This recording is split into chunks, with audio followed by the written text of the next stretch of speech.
gamers, and welcome to episode 453 of the Super Ultra Podcast Arcade for April 27th, 2024. I'm one of your hosts, Daniel Nicholson, and with me is my co-host, Dominic Stallworth. What's going on this week, Dominic? Oh, God, I've seen that skin suit again for Stellar Blade up here. That should be the only one that they're playing on Twitch, Dominic. That's how you get the clicks. She's talking about it, but she's speaking in German, so only know like one phrase in German. It's weiß nicht, which means I don't know. So I'll say that all the time. That's a good one to know. Always, every time she called me, it's weiß nicht. That's the equivalent of no hablo español. So yeah. Between us, we got 3 languages covered. All right, so it's been all right. I mean, we've been off for 2 weeks or so because there wasn't much news last week, so we didn't bother. Still pretty late. So feels like the calm before the storm, because we are getting pretty close to like Summer Games Fest kickoff and all that stuff. Yeah. So also sometimes new news is good news. Though I didn't hear about any big layoffs, so that's good. Everybody's gotten that out of the way already. Well, I don't know. Yeah. I hope so. Yeah. But anyway, yeah. So let's get right into it. So, in sports, I really just follow the Orioles. So the Orioles been doing pretty good. Even though they lost yesterday, they lost 3-2, I think it is, and it was they held on to like a 2-1 lead for a while. I mean, the bats weren't that great. The pitching was great for both teams. But it just came through. But overall, the Orioles have been doing pretty great. They've been doing pretty good. Though their top prospect, Jackson Holliday, who was brought up, wasn't doing that well. They did finally bring him back down to AAA to get himself together, which is pretty good. I'm okay with it. I mean, hey, I trust his organization, which I see some people complaining, like, not about him going down, but bring it up. This guy named McKenna, who some people didn't like last year. They figured, like, hey, why bring McKenna? Why not bring another one of those young guys to come up? Look, I just trust his organization. I was like, look, y'all were all bitching about how they should have been the starting lineup at the beginning. David, if I get up here, he's not doing well. Yeah. Now they sit him back down. So it's like, I'm going to trust they know what they're doing, especially more than me, because I don't freaking know baseball that way. And it's not just I don't know baseball, but I could probably know baseball. I don't know. I'm not there, to even be there to see what they see or what they're talking about or why these guys are not coming up yet. So we've been winning. We've been doing pretty okay. I'm going to let them do what the hell they do. Yeah, so I'm like, yeah. I mean, even though I have no choice, I'm not going to complain about it. I'm like, look, as long as the teams keep winning and doing what they've been doing for the last 2 years, man, I'm fine. Yeah. Anyway, the Orioles are doing pretty good. There's no team that's really, I would say, dominant. Like even the Dodgers haven't really done that great. I think the best team right now, really overall playing, is Atlanta Braves. They are playing against Cleveland, who did have like the best record, and they did beat Cleveland the first game. As of this podcast, is the first game. They play them 2 more times, but it's like the Atlanta Braves. I know Cleveland looked pretty good, but there's nobody who's like last year where you had Tampa Bay, who was just looking so great. But there are teams that's really bad. You got Miami, they won 6 games, and Chicago White Sox, who won. They finally won their 4th game yesterday, and that pissed me off because I had picked the other team to beat them, and that fucked up my parlay. And now I'm pissed off. Like, you're gonna win. Y'all gonna win now, you sons of bitches. Yeah. So that's when I knew, like, okay, yep, God hates me. Because he's gonna let the worst team. This is the game that's gonna F me over. So yeah, but that's pretty much it in baseball. Talk about what else we got here. football draft day happened. A lot of shit happened. There should be a lot of news to talk about, but I don't never care about drafts. Draft day. I only watched one draft day in my whole life, and that was 2004 because I went to Redskins. Went to the stadium and watched it there on Jumbotron, and that's when they got Sean Taylor. Yeah, that year. That was and I was very I was excited. Other than that was there. I don't watch draft day. I don't really care. They did get the quarterback that people thought they would get. Jaden Daniels. I know there's a lot of people happy they got him. I mean, I'm sort of happy too. I'm just hope he turns out to be pretty good for this franchise. I hope we find our franchise quarterback because I'm just tired of this freaking quarterback carousel that has been in this organization since. Oh man, I don't even fucking know, man. I really started seriously watching the Redskins probably around 99. 98, 99, I think, like, not 7th grade year, maybe 8th grade and on. Yeah, so it's just been like, man, I just want to have a steady quarterback. Yeah. Yeah, man. But that's basically the only news I followed. I know Caleb, the first guy, Caleb Williams, he got picked by the Bears. So they got that. Anybody else? I don't know. I'm just a guy who watches games now. That's I'll wait till the season starts. The UFL, I still haven't watched the game yet. But I see that the Defenders are 2-2. So that's nice, and they do play to Sundays. I might watch that game, but I know the Stallions, the team that has won the UFL, the what was it called? What was it called? Last year, not AFL? the XFL. The other one's called USFL. USFL. They won the USFL for the last 2 years. They were the last 2 year champions for the USFL.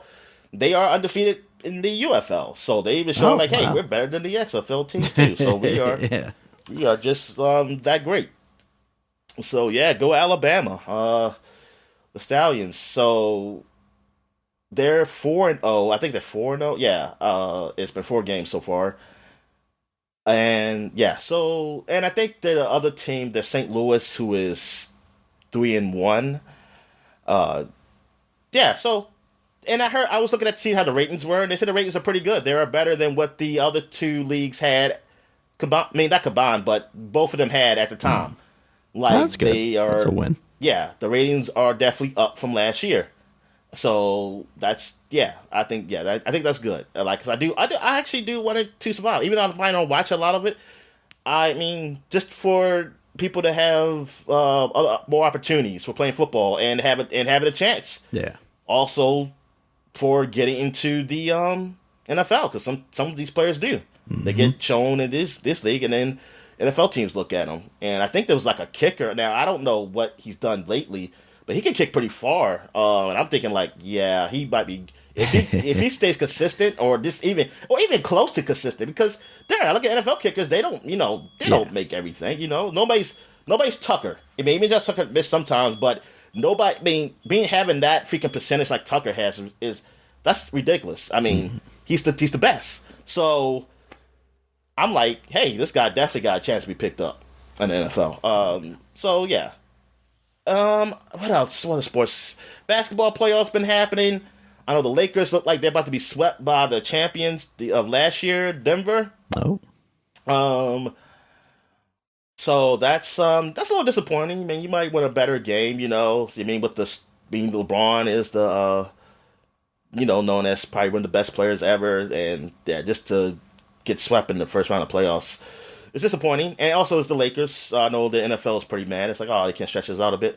I didn't really talk about. I know the U.S. team. They're going to have the big stars in the Olympics this year. Like LeBron is coming back, probably because it's most likely his last year, or they may have paid him a lot of money. I don't know.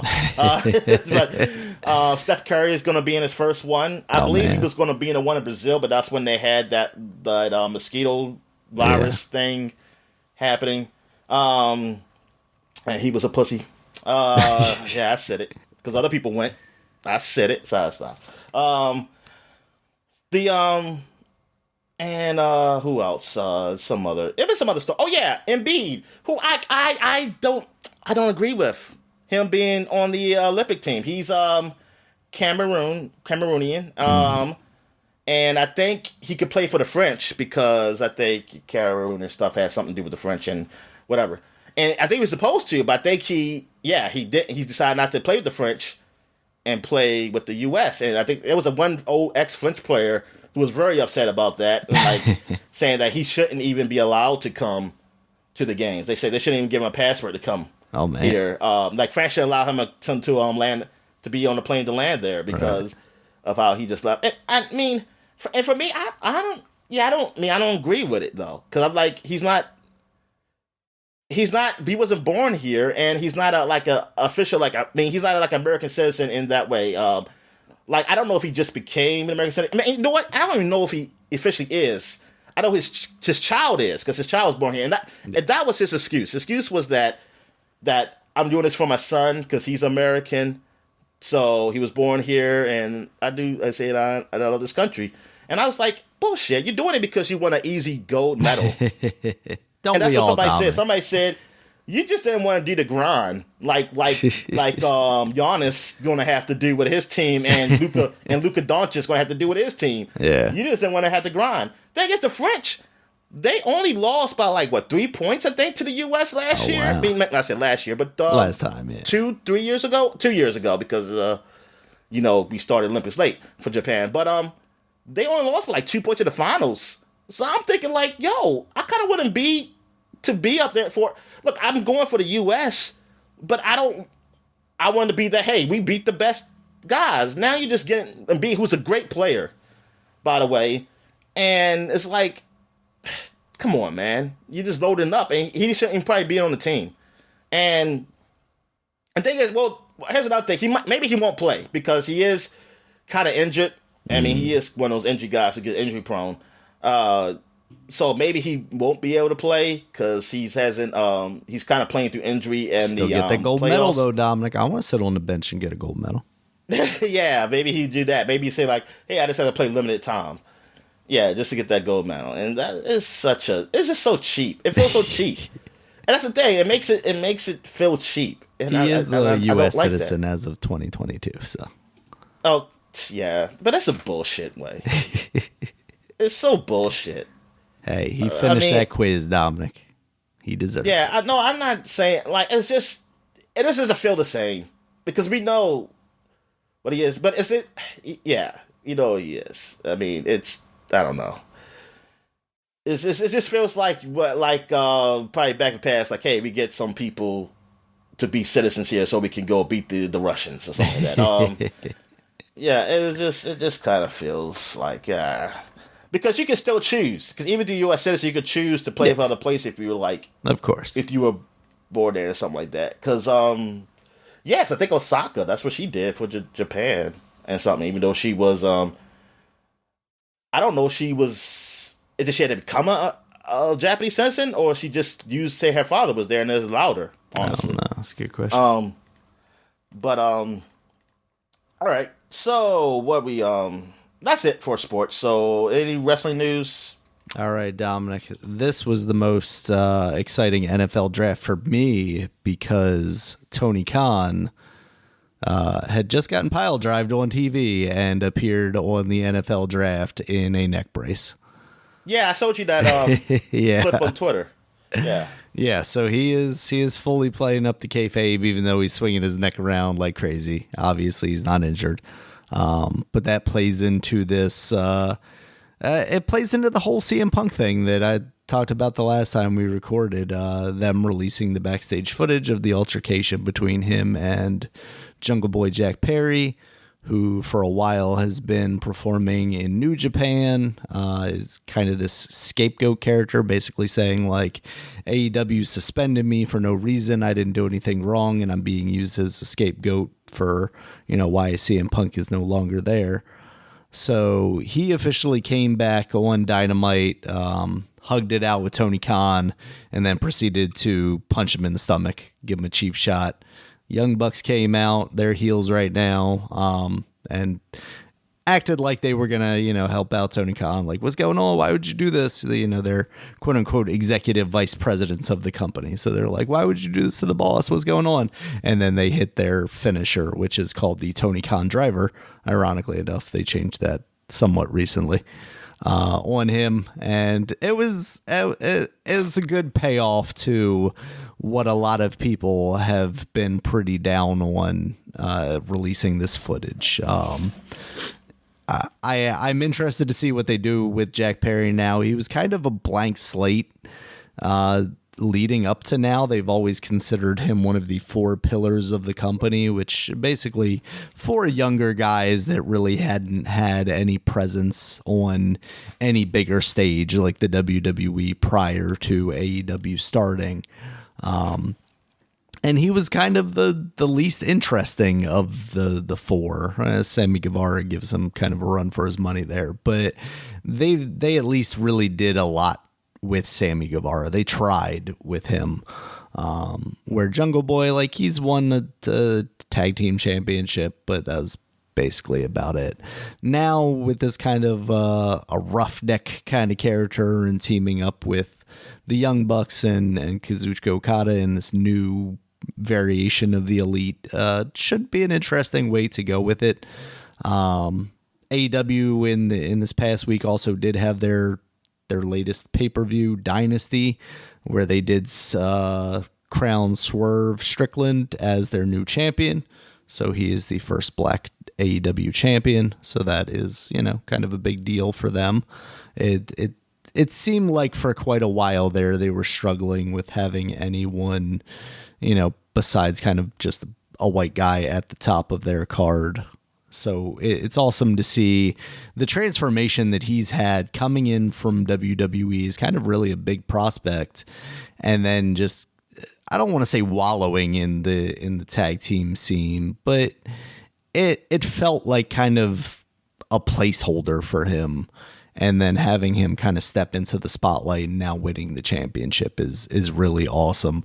I'm just interested to see how long he's able to keep it. They're pushing Will Ospreay, who's a guy that they brought in from New Japan pretty recently. He is definitively one of the best wrestlers in the world. He had a match against Bryan Danielson at the pay-per-view as well, where he won. But it seems like they might be giving him like one of the mid-card titles instead of, having him go directly to Swerve, which is good because a lot of people were speculating with this All-In show coming up at Wembley Stadium, which they're doing kind of annually now, because he's a British guy, that, they might be trying to push him all the way up to the top immediately. And hopefully that's just not the case. WWE's doing some pretty good stuff. They just had their draft started out on Friday, and then we'll continue on Raw on Monday. Besides that, though, this whole like new bloodline thing where now Roman's kind of out of the picture. We don't know what's going on with him. He's going to disappear off TV for a while. The Rock has also kind of disappeared off TV. But Solo Sikoa, who was kind of the strong silent type of the bloodline previously, is now taking over as the new tribal chief, the new head of the bloodline. He's brought in Tama Tonga, who's a guy that just signed from New Japan. And this iteration of the bloodline can be really interesting as long as they continue to build it in a similar fashion and treat it in a similar way as they did to the Roman bloodline. And of course, Roman will eventually, hopefully at least, come back, and then I'm sure The Rock will have some involvement as well. Maybe he is the brains behind giving Solo Sikoa the power or what have you. But that should be really cool. There's also another one of the kind of like bloodline dynasty, Jacob Fatu, allegedly has signed. He was previously in MLW. And people are speculating that he will also be a member of this new formation of the bloodline, and that should be really cool. So yeah, that's kind of the big points of wrestling since the last time we talked about it. latest Vince McMahon update is now he has sold off all of his TKO stock, so he is no longer in any way affiliated with that company. And there was something about the trial stuff, like he's forcing deposition or something like that. That's not the word I'm looking for. There's when you'd have to sit in front of the camera and like, maybe that is deposition, and that's just not the word I'm looking for. But not arbitration. I don't know. But he's making some kind of moves to seemingly put pressure on. TikTok. That's what it is. Send in front of the camera. No. Yeah, exactly. He's gonna do some TikTok dances, which will soon be banned, Dominic. So get it in while you can, because. So what country? What country is TikTok from? China. China. Okay. So yes, Chinese. The U.S. basically wants them to sell to an American company to continue to operate here. Which, I mean, there was talk, I think, as part of like the Monopoly stuff that Microsoft... Make it Xbox exclusive. God, that'd be the worst way to watch TikTok. Gotta boot up my Xbox to watch it. Exclusive for Game Pass, TikTok. Yeah, to Game Pass. But it did seem like at some point, there were talks that, Microsoft might be interested in picking it up. I think that was when Donald Trump was president, and I think he was talking about, like a TikTok ban. So it's been a while. I don't know. It sounds like that company is not interested in, kowtowing to the American government. It seems like a really shitty thing that they're, basically like, I want to enrich one of my friends by making you sell to them. Because that's very much what it feels like. It doesn't feel like they're trying to like protect us from the Chinese government or anything like that. So I'm interested to see where it goes. I wonder if that bill is like so simply written that if they just change their name or something like that, Toktik, and then all of a sudden it doesn't apply to them anymore, and they got to pass, another bill and have Biden sign it to get that through. But yeah, that's really shitty. It seems like. Oh, so that's it? That's it for me. Oh damn, man! I was looking at some stuff. All right, all right. So I guess we get to what we've been watching. Yeah. So here's what I've been watching. So. Yes, I did. Well, when you get to Fallout, I did watch the first episode of Fallout. I just didn't continue because Fallout is a show just like Shogun. Like Shogun, I'm almost finished. It's where I want to use all my focus on. And gotcha. Yeah. So I don't want to do anything else while I'm watching it. While these shows, and oh my God, this woman, she's not going all the way down the ladder. I watched this woman play Stellar Blade while I'm up here. She's not going all the way down the ladder. She's just kind of like pumping the lady up, like she's kind of holding the ladder with one arm, almost as like she's on a pole dancing or something, like she's pole dancing. And I'm just, what the hell? It's distracting me, Daniel. I might have to I understand. Watch something else. Watch something much nicer or something. Watch some nice violent Dead Souls or something like that. What are the otters doing? Yeah. Oh, yeah, the otters. Dang it. You're right. I should watch the otters, Daniel. They're much like... They're the safe better. Space. Yeah. Anyway, all right. So, yeah, because I like to watch these... I like to do other things, like if I'm on a computer or something, or playing a video game, I might put some on TV, and those shows, I need Shogun definitely, because I got to read the subtitles to know what the hell's going on. Yeah. So, but these shows that I'm about to say, I don't mind missing stuff because the thing is, they're not that good. Yeah. I mean, well, except for Vikings. I will say Vikings. Okay, I'll start with Vikings. I watched Vikings season 1. That is pretty good, but it's just that I'm okay with if I miss a little bit of something because I feel like I catch up. I was like, no disrespect to the show. It's no disrespect to the show. I think it's a great show. And for a show that was kind of coming on the same time as Game of Thrones, this was I guess my old man was right. Like, cause he was kept talking about Vikings. Like, man, this is pretty good. I enjoy watching this show. He says like it's not Game of Thrones good, but I mean Game of Thrones is like the best, you know. What And channel was that? Was that A&E? That was History Channel. History Channel. That's what it was. Okay. Yeah. And I was reading about Vikings and I saw it was pretty good, but just that I was like, I just want to focus on one thing, and then I didn't know if it was going to last because some reason I just didn't trust it was going to last. So I said, I'll wait till it's all done. Yeah. If it's all done, I'll watch it. And it is kind of all done. I think they did do a spinoff, but I don't get me start lying because I don't really know much about that. I know I've seen something on Netflix about it though. So I watched the first season of Vikings. It was good. I enjoyed it. It takes place in the during the times of the Vikings when they first saw the Europeans. Well, at least this group of Vikings did. They would have when they first knew about there was countries out to the but they were going east or west? East, because his jarl, the guy, his name is Ragnar. Ragnar is, I mean, he's right now he's just a farmer officially, but he has these dreams of like Odin telling him to do things and things of like that nature.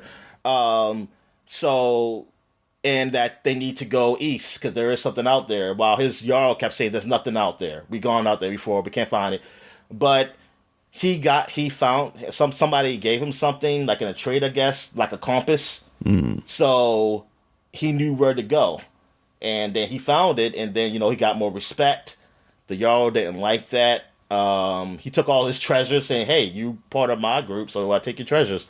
I mean, it kind of leads to him becoming jarl, basically. Ragnar, he becomes jarl eventually, and it just really goes from there. He has a brother who's jealous of him. That was really just the annoying thing with me, because he just saw how the brother was just jealous of his younger brother because he was getting the respect, and people didn't know his name, but they knew his brother's name. But his brother took no initiative. Like his brother, all his brother says like we should be equals, but he really took no initiative. He really came with no planning or nothing. So I'm like, what the fuck? Why the fuck do you think you should be getting this respect and stuff? And I was just like, come on, hurry up and just betray your brother, please. I already know where this is going.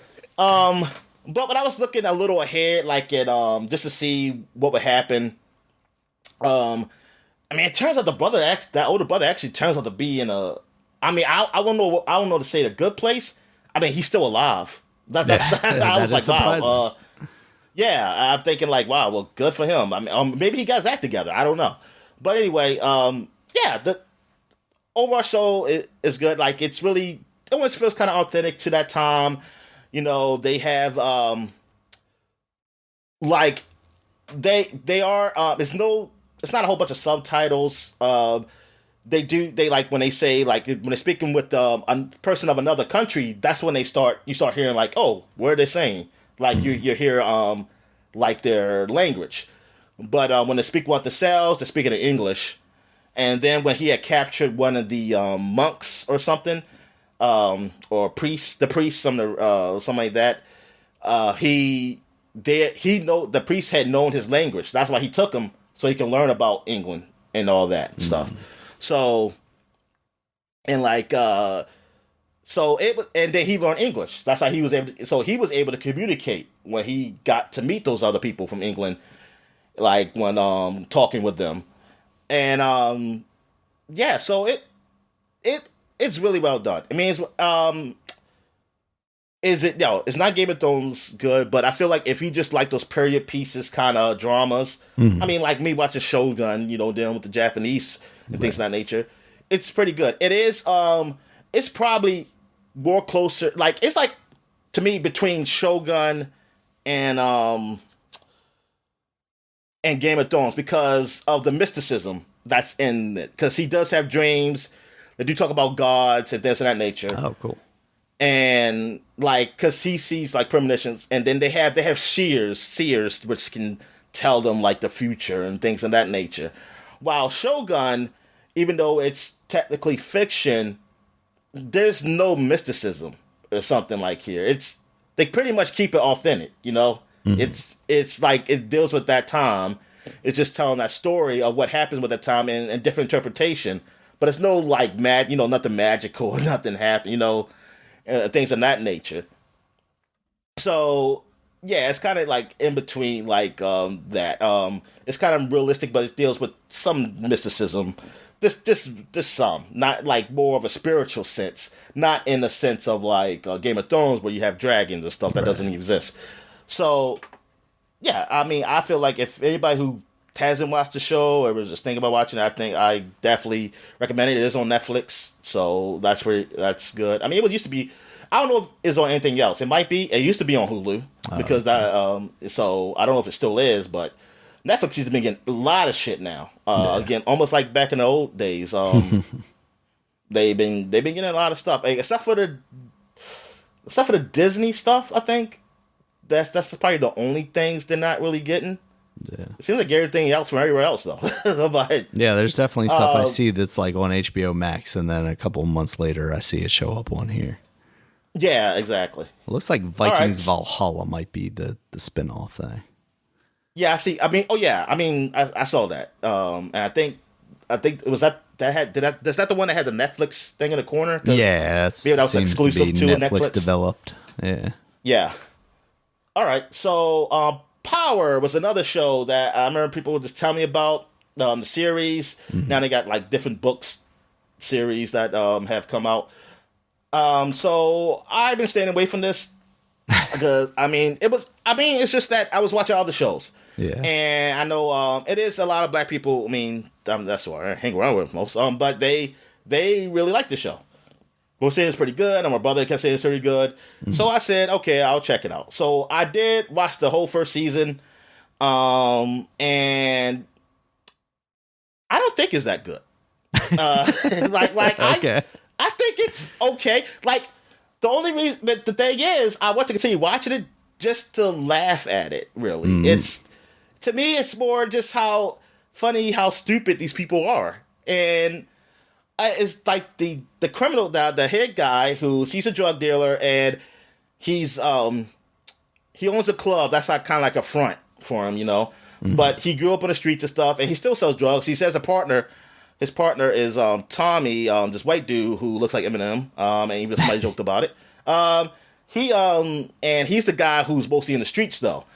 And while he is kind of in the club, and it seemed like he must have focused on more in the club, even though I'm thinking it's like I think he's almost feel like he's trying to get out that life. Mm. He wants to get out that life. He's trying to figure out a way to get out, but it's still a part of him because it's still what he does and things of that nature. And but then he meets a woman that he used to love when he was younger, and now he's falling for her now. Finds out she's an FBI agent who's kind of looking into things that he has some dealings with, but they don't know who each other is. That one is an FBI agent and one is he's still with the drug game. She thinking he's just with the club, and he's married, but it's just like but him, and that's what the guy like Tommy was saying. It's like, wait a minute, you're messing with this chick, you're married. If she finds out, if a woman finds out, she has a lot of stuff on you, right? That they said, no, Tasha's not like that. She wouldn't do that. And I'm thinking like, okay, he's an idiot. I said, how did he get this far? And I was like, what are you, stupid? I was like, it's like all this money you make and you want to ruin it by like getting serious with this woman. It's like one thing you would just fucking the person on the side. Like he's like getting dead serious, and I will say this: like this throwing away his relationship for this lady. And so there's a lot of dumb stuff that happens in this show that I just find funny. It's like, man, this is dumb. But but just about the show, like production value, production value is pretty good. I mean, like how it looks and things. It looks like a cable show, one of those dramas. But it's definitely not on Sopranos level. It's definitely not on Breaking Bad level. Even though it's got the writing of Days of Our Lives. Yeah, exactly. And thing is, like the sex stuff, like listen, people love sex, And maybe because it's me being older that I don't dislike it seeing sex. I don't like seeing nudity at all. But it's just that the amount they show, desensitized by the internet, Dominic. That's all. Yeah. Well, that's to say, I don't hate it, but it's just that when I get to these sex scenes, sometimes I'm like, let's hurry up and move on with the story. Like I don't need it. This is going a little too long. Like things of that nature. Like somebody getting together, then you gotta get it. You gotta say, okay, you gotta show titties and ass and stuff like that. That's cool. Yes. Let's get the story going here. I just want to get back to the story. And I was trying to look at people reviews. Some people saying like, hey, that scenes on the sex scenes are part of the story or something like that. Like they it does. Some people say, hey, people like to see sex stuff. And I say, you know what? I did. Maybe it's because of my age. But I feel like I just see it, I don't know, too much. I just think of this. Like Sopranos, like this sex stuff, it didn't last that long. You saw titties and stuff, but it was like quick and whatever. But this is more of like love making. Like this ain't like it's him making love. So it's almost like a love story kind of thing with it, So that's why it's a little longer. I think I just trying to bring up like, oh, look at that, they're passionate, and I'm like, I don't give a fuck. Was just trying to prove why it needed to be on HBO. Yeah, well, they're on Stars, and Sopranos. Exactly. Sopranos, yes. Sopranos, yeah, because Tony is not in love with those people. Yeah, he just fucking just to get some stress out, Yeah, so and I'm like, I don't see, and that's the thing. I think that's what it is that it's not the nudity stuff. It's just that I don't care about love stories. Like I know I like a love story. Like okay, he loves her, but I don't need that. Yeah. Like I don't need to see that. I get it, and I think it is also because I know he's being stupid. That's why it is. It's like, dude. And then when she finally finds out he's married, and then she still bees with him, and then she's horrible at her job as an FBI agent too. So that's why I'm like, okay, so I'm watching the show basically not rooting for anybody. I'm rooting for them to all get fucked over. Yeah. I'm saying I want everybody. I want this whole shit to burn down. And it seems like 50 Cent is the bad guy. I mean, it turns out, well, spoiler alert, at the end of the first season, you find out like 50 Cent was like behind the killings that was happening, even though he was in jail, and even though he's supposed to be this guy's friend, the main character's friend, that he wanted to get him killed. I guess he wants to take over or something like that. And I'm like, oh, okay, maybe I'll root for him. Maybe I root for him. Maybe I root for him to just fuck all that shit up because he needs to take over because these motherfuckers stupid. Yeah. It's like, yeah, please do. Because this dude, every time they call him about something important that's happening in the streets, he always saying, I gotta go to the club. I gotta do something. I'm like, dude, people are dying and stealing, like, they are causing you not to make money on this side of the business. And then, like, you are, and you're worrying about the club. Like, you didn't let that white dude do it. And things of nature. And then he had to be told not to be in front of a magazine. Like, he was about to get a picture taken to be in front of a magazine. His boy had called him over and told him, like, dude, you know what you do? You say, like, you've been in a magazine, somebody gonna look and say, who the fuck is this dude? They gonna look at your past and see what the hell how'd you get where you are? And I'm like, what? And he supposed to be the smart one. Because he even said, like, I think at one point he said, like, Tommy, he's not really smart. Like, I had to do decisions. But I said, but you about to make the stupidest decision. And Tommy told you that. I don't think you're that smart either. And I don't know, how did you get here? That's the thing. How did you even get here? It doesn't, the writing is so shoddy. So now I'm thinking like, oh, all the people who did like it, I'm thinking about, you know what? They do usually like stuff I don't like. So I should have probably known that this show wasn't that great. Yeah. This makes me mad. Cause I'm like, y'all watch Power and all that shit. And you know what? I mean, I get it. It's black people in there. I feel you that you want that. But y'all didn't even get like, I mean, you still like other shows. I mean, come on, you watch all these other shows with white people too. That's the thing. I can't even say like, hey, if you were just a person who was just staying with black shows, I would be like, okay, I understand. You just want to hear black, and that's fine. That is totally fine. But they do watch other shows with white people, so I'm still thinking like, okay, so you watch Power, but you're not gonna watch Breaking Bad, which is so much better. You didn't watch No Sopranos. What the fuck? like that's what I'm saying. It's like, but you watch this shit. Yeah. Like, this shit is horrible. Like, and see, maybe it's probably good you didn't see that, because you probably would have stopped watching Power. Maybe you would have stopped watching Power, because you would have been like, man, this is shit. But dude, yeah, I'm like, man, this ain't good. That's like this ain't that good, man. It's like I have no idea. I was like, were people rooting for this dude, or they rooting for these people to be together? And see, like that's what they like. Some people were though. I would say like, hey, they want them to be together. The woman, FBI agent, and him. And I'm like, not really. I mean, I kind of want them to die. So I was like, I don't mind them dying. So I was like, I'm okay with that. So I kind of hope the business kind of falls apart. I'm kind of rooting for that.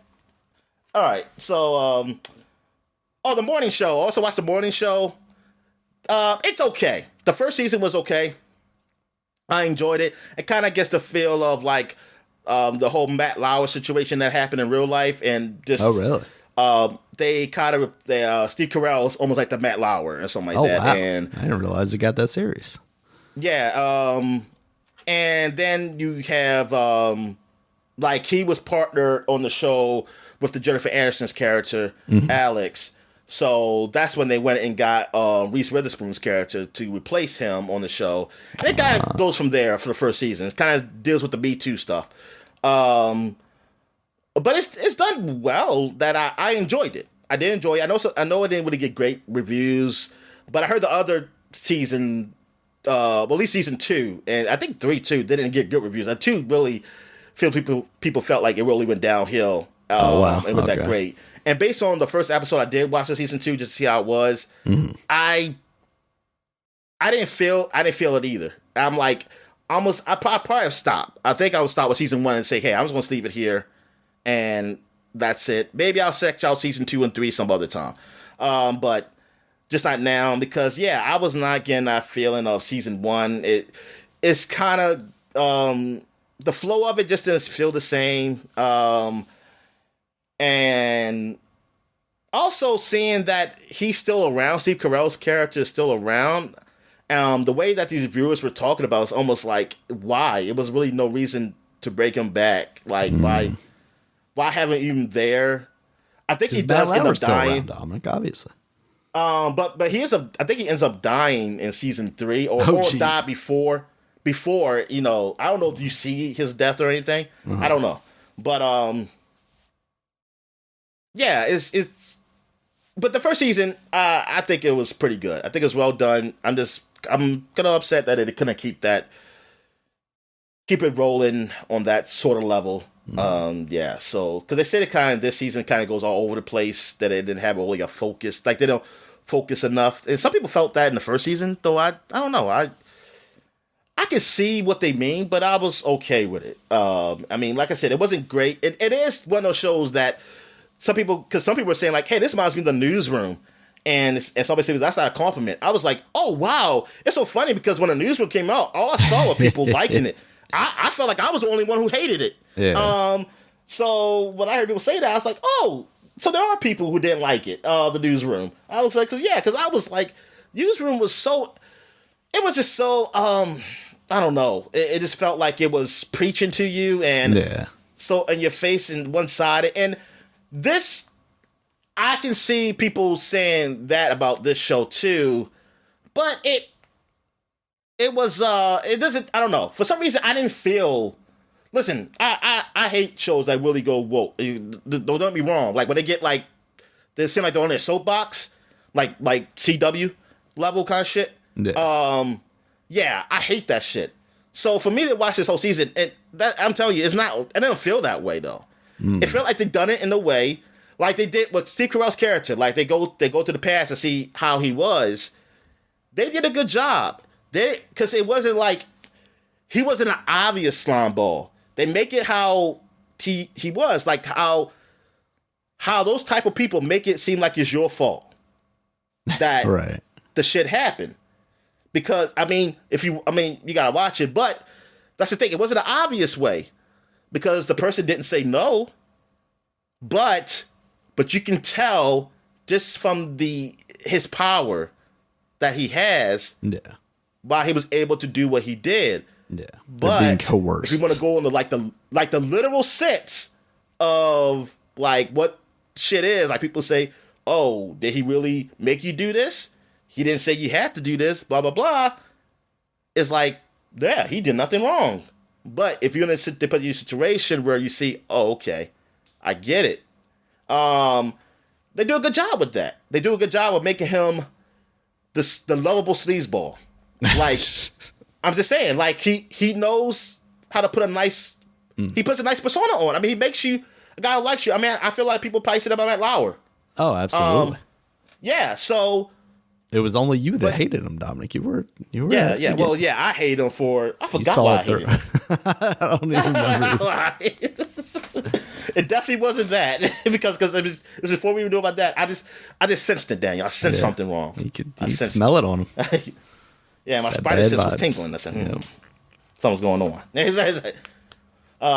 But yeah, but the morning show was pretty good. I think it was that first season was pretty good. Now I can speak for the 2 and 3. I heard they were pretty awful. And I probably stop. I probably won't watch anymore. So that's it. So that's what I watched. So what you watched here? So I'm gonna kick it off with X-Men 97 because you've watched a little bit of Fallout. We can talk about that.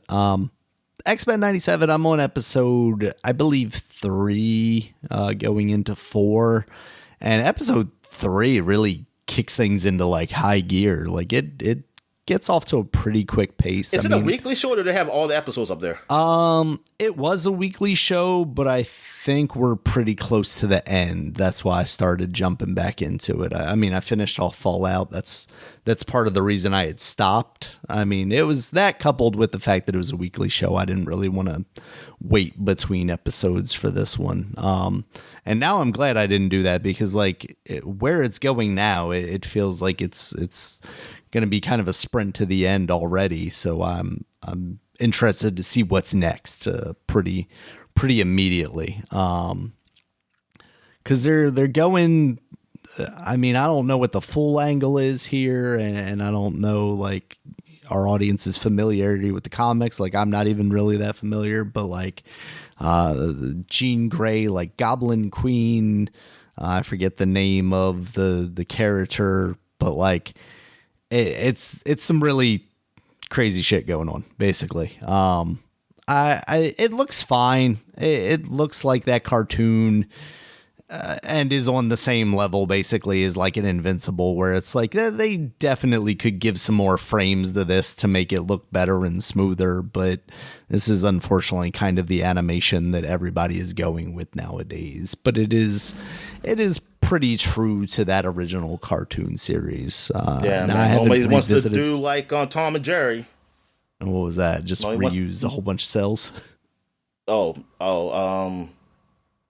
no, man. That's Hanna-Barbera. What are you talking about? Tom and Jerry was well done. It was quality stuff. Yeah. Okay. Yeah. Don't disrespect Tom and Jerry. I'm man. sorry. I apologize. Yeah, man. God damn, man. Know your cartoons. It's been a while since I watched some Tom and Jerry, Dominic. Those people can't use their hands no more. Probably they can't use their hands no more, Daniel. That's how quality it was. Just drawing the same frame over and over because it needed to be 90 frames per second. Yeah. But I think storyline wise, they're going some interesting places. They got Mr. Sinister, it seems like, set up as kind of the main antagonist, at least so far. And I like the idea of Mr. Sinister. I remember watching, the old cartoon and him playing a pretty big part. I didn't know his powers. What's his power? I think he has like a whole bunch of different powers because he's like this weird like mutant scientist. So I think he like tries to kidnap people to take more power. He's full of sinister. That's what he's full of sinister. Yeah, because he's got like I think he's got some like telepathy stuff. He's also just got like feel like he's got like energy blast too. So I feel like he's just one of those guys that like he does. Was he like born to look that way, or did he just put some makeup on and was like, "Hey, I'm a Kiss fan, but I'm just going to spoops it up." But I'm gonna have a really solid shape up. I'm a fan of Blade. Yeah, that's a good question. I always assumed it was like he experimented on himself maybe a little too much, or like some kind of lab accident happened and he ended up looking like that. But yeah, I'm a fan, Dominic. I'm interested to see if they bring him into like the MCU or something, like what they actually do with that character. Obviously, we saw what Fox did with Apocalypse, and hopefully it's nothing like that. Yeah, so I'm intrigued to see where this goes. I've been hearing some good things about it, so I'm excited. And then Fallout, I finished that series out. I enjoyed it the entire way through. It kept me coming back every morning. That was a really good show. Like you said, where you want to focus on it. Like, that's why I like watching these shows while I'm working out, because I don't really have anything else to do but focus on it. And it also makes time pass a little quicker when I'm focusing and becoming engrossed in the show that I'm watching than just kind of like looking around and looking at my watch and being like, okay, it's been 5 minutes. I gotta keep going. So yeah, I just, the idea that it follows like these three characters, I think is really clever. It gives you a little more diversity as far as like where people would be in this environment, even though they eventually kind of come together and they cross paths, of course. Because it is a relatively small world that they're building, which at the same time feels pretty true to the Fallout games, or at least the ones that I played, because like, even though it's at the very least the entire country that is, been bombed to hell in a wasteland, because you're traveling by foot for the most part, you don't really cover that large an area. So you're telling a pretty small story there usually.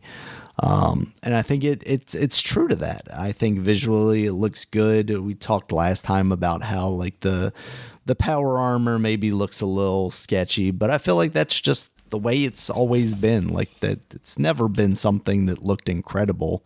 Even in the games, it's just cool because you get power armor and then you're a lot more powerful.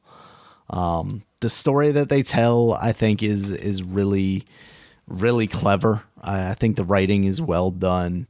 I like all the characters and the way they interact with each other, whether it be the main characters or the, kind of side characters that fit into the story. And overall, like the overall arcing story of the season, I think is really well done. And of course, they've already announced the season 2, I think sets up for another season of the show really well. I like that they, with Walton Goggins' character, the ghoul, as they call him, they do flashbacks from before the bombs went off and kind of set up why that happened and how that happened. And that's kind of some cool background flavor added to the show. So, yeah. So, based on the first episode, what did you think? Yes, I definitely like the look, the whole atmosphere, the storytelling, all the different perspectives from that first one, and man, it's really, yeah, it seems pretty good. Like, I really want to, continue watching some more of this. And oh yeah, but the suits, oh yeah, I'm okay with how it looks. For some reason, I don't know, it just seems okay with me. Yeah, I mean, it fits in with the rest of the world, I think. No, you're just wrong, Daniel. You're just wrong.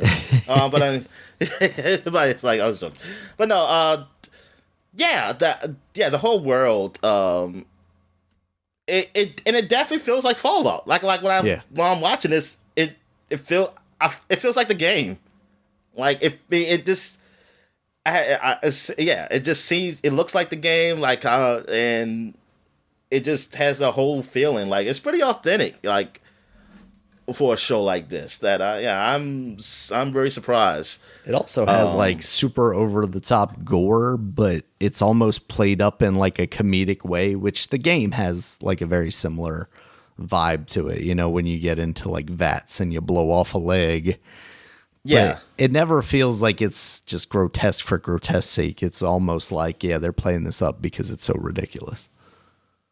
So, I do want to continue. Oh yeah, I'm gonna continue watching, and the first episode, they did a really good job, and I heard that. Did they give a thumbs up for season 2 yet? Yeah, that's confirmed. Okay, now. so that's pretty good. So yeah, having this in The Last of Us, man, it seems pretty good. Hey, and Halo, I mean, you can say it sucks. I mean, that's fine, but they had 2 seasons. So yeah, it's these shows based on video games have been doing pretty good. And yeah, well, Halo, you probably would say is not as authentic. Yeah, it's definitely not as authentic as that one. But I also say that the Halo story, is worse than both those games. So I don't know. Yeah, sorry. I mean, if I hurt anybody's feelings or anything, but I mean, I love Halo games. Yeah. But the story wasn't that great. So I don't mind it being different. And then I don't mind it being different. And I'm not saying different doesn't mean good. I mean, yes. The story wasn't that great, but I don't know. I didn't hate it. I didn't hate the game. But that's the first thing that people always say when they talk about it. Like the guy I know who's a big Halo fan, he just says like, yeah, they did nothing based on the game. They was just so wrong. And I was like, is that what's bad about it, or just it was told wrong, told bad? Because I would agree with you if you said like, it's just the writing wasn't that great. And I would agree with you. Say, it's not that great, but it was enjoyable enough for me to watch. It was like. Yeah, it was just like one of those guilty pleasures. It's like a guilty pleasure, almost like how Gotham was for me. Yeah. And Gotham. Thing is with Gotham though, I think that's a whole lot better than what it was. What I just didn't look at it as like a retelling of Batman, and like they was just they're just changing everything. I just looked at it what it was. It actually was pretty good. I'm not going to say the same thing about Halo. I'm not going to say about that. I think it's just. Like I said, that's definitely more of a guilty pleasure. All right, so that's it.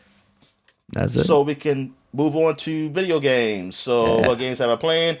I played the new RPG that just released. Eiyuuden Chronicle 100 Heroes. I don't know if I pronounced it right. But that's how I've heard it. Yeah, so it is almost similar to Sudoken, old RPG, Sudoken or whatever. An old RPG that was out. I remember it on PlayStation. That it was an old style RPG. It had a look of almost basically a Super Nintendo RPG. But you can have a lot of heroes, almost like 100 heroes or something like that. And the other games, I think you could get more heroes as the time goes on. So. I don't know the story because I never played that much of it. I know my sister had it and she had given it to me because she didn't like it because she didn't like RPGs. Yeah. And thing is, I didn't like it because it didn't look like Final Fantasy VII, so I never gave it a chance. Even though people have gave it good reviews. So this one came out, so I said I'll try it out, and it does kind of have that almost old style RPG look mixed with 3D graphics. Almost similar to what's the game called on that's on the Switch? Well, it's on everything now. Shoot, I was gonna say Xeno something. Not Tales. What is it called? It has that it's kind of like old. It used to Unreal Octopath, Engine. Right? Yeah, Octopath. Yeah. Almost somewhat like Octopath, but not not totally in that style. Mm-hmm. But it is a 3D style, like background, but you have like the almost like Super Nintendo graphics, pixelated graphics and stuff. But it's definitely a old style RPG because when you go into battles, you choose you pick what you want to do. It is an auto battle, which I have been using because early on it's like the enemies are so easy. Why even bother? But you pick what the guys do, and it's turn based. Well, actually, it's not really totally. Yeah, it's turn based, but it's not totally turn based. Like you pick what everybody does beforehand, and then it just plays out. So I'm trying to think because I think I picked. If I felt like I picked an enemy to kill, like I said, this person attacks this enemy, this person attacks this. I picked everybody to attack the same enemy, and when it played out, when the enemy died, the other people, I thought it was going to automatically attack the other enemy, and I don't think they did. I think they just canceled the moves. So I was thinking, like, wait a minute, do I have to guess assume like they're gonna kill that enemy, or I have to guess if they can kill an enemy that they need to hit this enemy.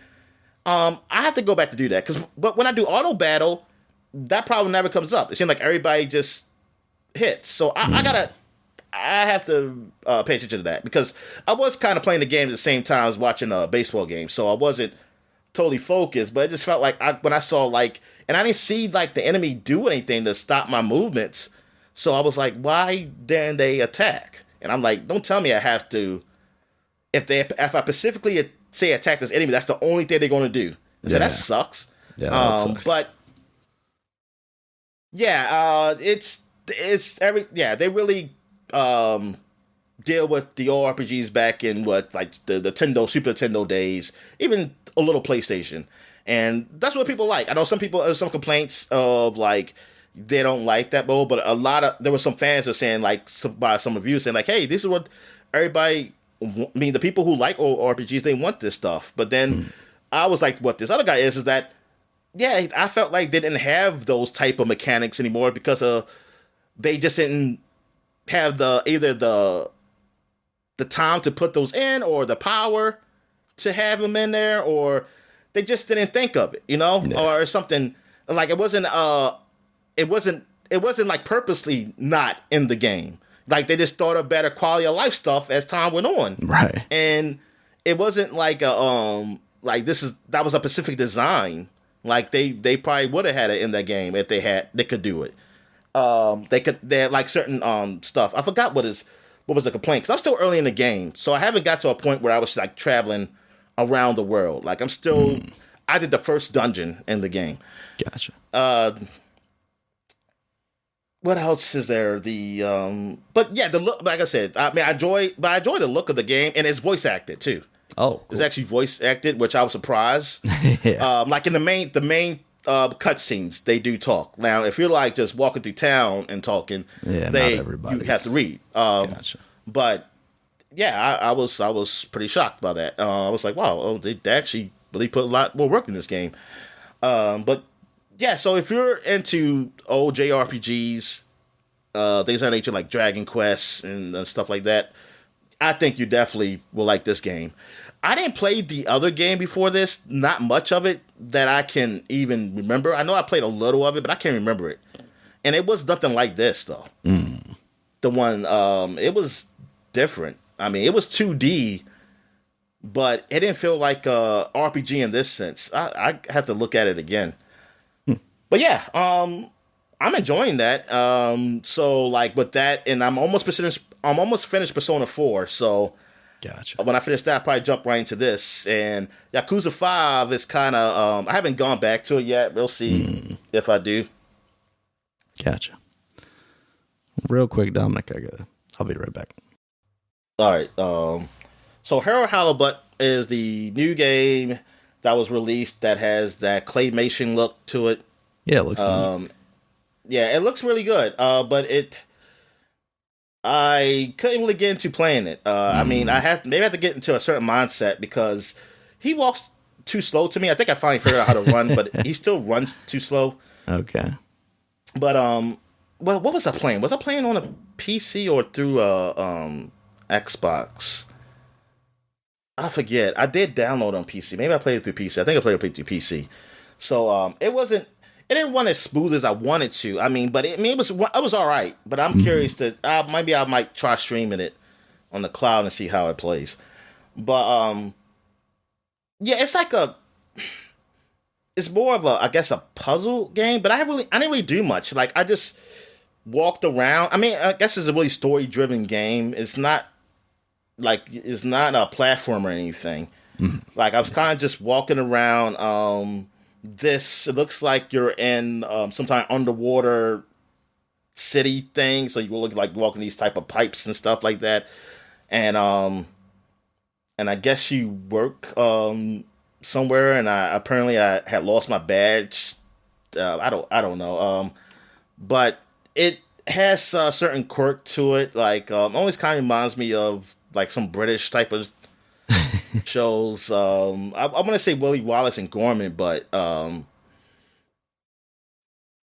Yeah, but it does have that kind of feel like to it with the story, and yeah, it seems like you kind of walking around, and I guess you just progress to the story. Maybe it's more of Gotcha. like a point and click type of game, like That's those what I old was point and click wondering games. if it had, Yeah, but does it like is it heavy emphasis on the puzzles or is it really just but mostly I don't see. I progressing haven't done through the any story? puzzles yet. I mean, Oh wow. Okay. mostly like is. I mean, so far, I haven't played a whole lot. Mm, So far, it's just like they give you tasks, and it says go here to do this, gotcha. and you go do something, and like I need to get this for somebody, and then I got it. Maybe there's be Mm, something more complicated later on that has to be done, but like right now, I haven't done any like major puzzles or anything yet. Like I'm still very early in the game. If you gotcha. see my recording of it, I think maybe 30 minutes. Mm. But I was just reading reviews. Like well, the one review I read, they gave it a 7 on the game. I don't know. Like, what have you heard of this game? Are It's people been liking it? Loving pretty it? tepid responses. Yeah, kind of on the Yeah, same level as you. around It's 7. like Okay. the visually, it obviously looks pretty cool, but gameplay wise, it's kind of not really there. Yeah, it's. I don't. Yeah, I just don't.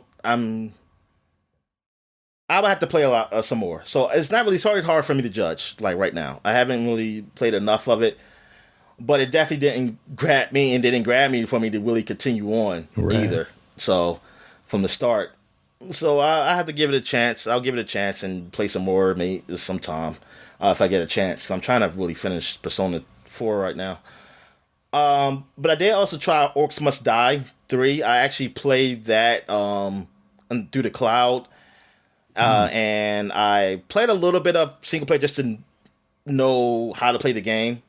And then I joined someone else's game, and it looks like I played like the last part of the first chapter. I think like the last, the boss chapter, the first chapter, like the last one.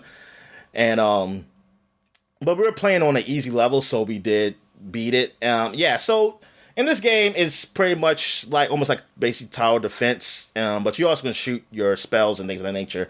And I guess as you level up, you'll get strong. Like as you can use your points to get stronger abilities or stronger traps and things of that nature. So that's the and I'm sure there's probably some microtransaction stuff if you want to buy points. Maybe this there. I didn't really see it. So like the traps you really start out with, it was the basic like you got spikes on the ground, and then you got arrows shot from the walls, and then you have a gun or an arrow as just like your regular attack button. And I guess, and then as you level up, you could probably just you can level up your trap like and make the spikes come up faster. Like the cooldown time is lower. You can have it the also the reload of your arrows to be faster or something like that. So like yeah, because so early on I was like, man, this is kind of slow. But then I say like, okay, I guess I have to level up my character.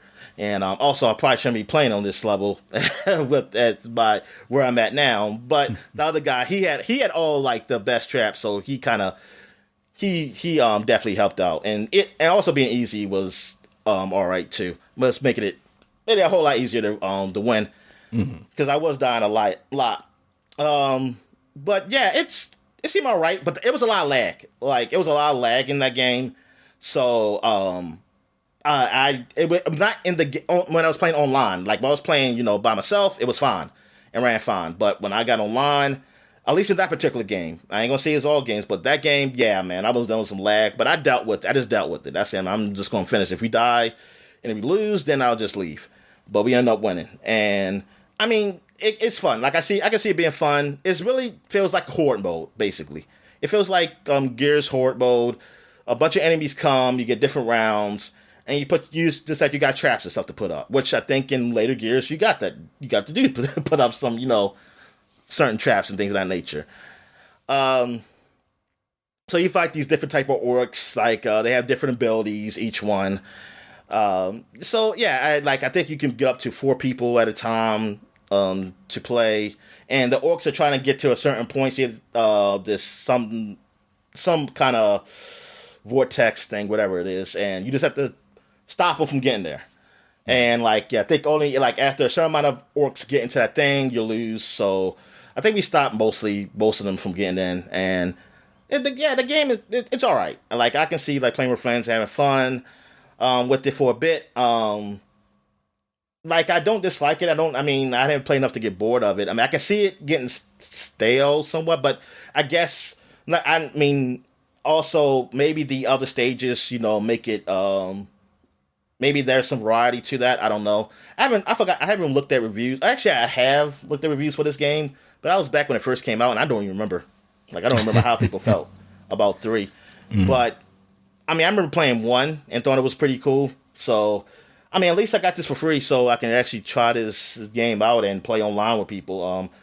So, I hope that it's better playing online besides that experience, because, that going through that lag was not fun at all. Mm-hmm. But it was all right time. It was all right time with that game. Other than that, like I said, I played Persona 4. I'm near the end of that game. I do enjoy it. It's a pretty good story. It's a pretty good mystery. I find out. Well, now I know who's been doing the stuff in the town. Like they killed the first 2 people while I saved the rest of them. Now I know who's did it, and now I'm trying to capture them. So I'm definitely near the end, and yeah, so that's all I played. So what you been playing? So I've been playing some more Prince of Persia: The Lost Crown. It kind of opened up at a certain point where it seems like I can kind of go in the direction of at least 2 like different bosses, and the direction that I found myself going in, I kind of got stuck against this one boss. Like, I'm really struggling to fight it. It's this woman who's riding like a tiger or a lion or something. I can't remember exactly. I like a lion. And I'm just struggling to beat that character. I don't know if I'm just not good enough yet, or if I need some power that'll like make it a lot easier to fight, or some kind of upgrade or something. So I'm kind of trying to work my way back in a different direction, and I just quite haven't gotten there yet. But Tales of Kenzera Zao came out. That is the like Afro-futuristic Metroidvania game that we've seen. Comes from the studio led they by actually call it Afro? That's what I've heard it referred to as, like that style. So weird. Because Afro always associated with like over here, and even that's like an old term. I never associated Africans with Afro. Gotcha. Yeah, that's the way I've heard like that that's style what white people referred do? to as. Yeah, y'all people just said that. What's that? Yeah, we made it up. Probably, honestly. What yeah, because I never heard like Africans referred in anything about Afro. Yeah. Afro future, is that better? But yeah, I have no idea. This is weird. It's more of it. I was kind of excited when people started talking about how it had like a projectile-based combat, like more Metroid-esque than like the Castlevania style of more melee-focused stuff. Yes. I haven't really found that to be the case, though, because what it is that you have 2 different masks at the beginning of the game, at least. It's the sun and the moon mask. The moon mask is what allows you to shoot a projectile, and then the sun mask allows you to do more powerful like melee moves. And because of that, I don't think that the projectile-based stuff is strong enough to actually do any serious kind of damage to most enemies. So I really only find myself using it as a setup to the melee stuff. And I think it's more of a me problem, but just like the switching between the 2, I've been having trouble with. I don't think it's a game's fault. It's intuitive enough. You just press the left bumper. I don't think I mentioned it, but the part of the reason I'm playing this is because it is free as part of like the PlayStation Plus catalog. It was a day 1 release there, much in the way like, Harold Halibut is part of the Game Pass stuff. It's also a relatively cheap price, so I probably would have picked it up. Because I think it's $20 compared to like the Prince of Persia was $40 when it came out. So there's a good chance, being excited about the Metroidvania aspects of it and how good it looked, I probably would have picked it up anyway. Reviews for it have been in the like mid to high sevens, so it's not as favorable so far as Prince of Persia, and I don't think the movement feels quite as good. I think it has a more interesting visual style to it. It's a lot more colorful than the Prince of Persia is. Obviously, they're going for kind of a different aesthetic, but I think it succeeds a little more than Prince of Persia does. I haven't gotten to like any sort of boss yet. I played probably about 40 or so minutes of it. It's mostly just been exploration and a lot of they do this thing that I don't necessarily like, especially in like a Metroidvania game where I feel like you're usually a little more open to how you deal with enemies. In this, they basically, once you get into a room, they block the doors and then you have to fight these enemies until you beat them and then you can get out. Whereas like most Metroidvanias, they're almost enemies are used more as like an obstacle in your platforming and just like another thing to work around for the most part. And then it's not until you get to the boss encounters where you're locked inside the room and you actually have to, face down this enemy. Obviously in these games, you can kill the enemies. It's just not like a necessity in the way that it is in this game. The story so far is kind of interesting. You start off as this young man who seemingly has just lost his father. Or it's been a little bit since he's lost his father. He's talking to his mother, and then she tells him that his father left him behind these stories that he wrote. And then now as Zhao, the character that you're playing as in this Metroidvania-esque world, I believe, at least from what I've gathered, is basically a character from the story that your father has left behind, and you're playing through the tales that your father has left behind. And I think that's well done. There is voice acting in this. Very early on in the game, you basically partner up with the basically the god of death, I think, or something like that. And there are moments throughout where you just kind of finished a battle or something and he pops out and he's like, hey, this, that, and the other thing. And you're talking to him about, how you're feeling about what's going on.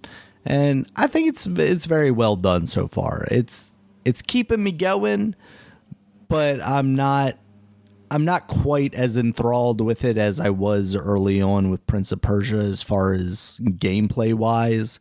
But I think the story is a bit more interesting than I was seeing out of Prince of Persia. So I think they're both drawing me through in sort of different ways. But so far it's pretty successful. And as a game that is accessible as part of, PlayStation Plus, I think hopefully a lot of people will be able to get their hands on it and see how they feel about it.